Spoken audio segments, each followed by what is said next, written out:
澳洲聯邦選舉已經過咗3個星期啦，但係仲有一個議席係未有結果嘅噃，呢個就係 Caldwell 選區啦。參議院尤其是係維多利亞省嘅點票其實已經完成咗，但係點解呢一個選區仲有咁耐都未有結果嘅呢？我哋一齊了解一下啦。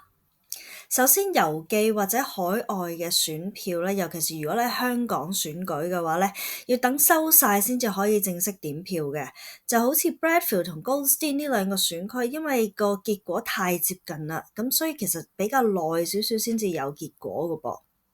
理論上點票嘅程序係咁樣嘅噃，首先點晒所有第一選擇嘅票，得票最少嘅候選人咧就會被淘汰啦。佢嘅票就會根據第二嘅選擇重新分配，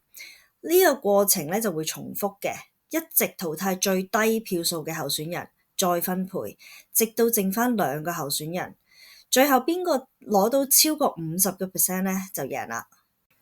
因為好多票要點啦，所以實際上澳洲選舉委員會 AEC 就會用一個快捷嘅方法，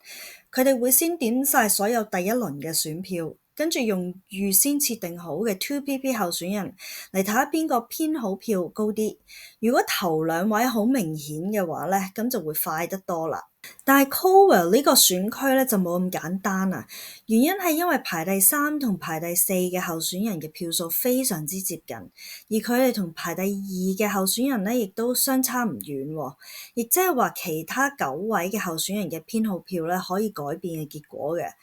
舉個例就係如果9位候選人嘅偏好票分配之後咧，第4名咧可能會超越第3名成為第3名嘅，而每一輪咧都有機會產生變化，所以每一個階段 AEC 係需要檢查清楚先至可以繼續。再加上 AEC 係要根據每一個投票站嚟點票，仲要公開喺網站上邊，亦即係話佢唔可以將所有票混埋一齊一次過計，而每一個投票站嘅票咧都要分開處理嘅噃。而每一個階段啊，第一輪選票、第4編號、第3編號咧，都可能要核對清楚先至可以繼續下一步。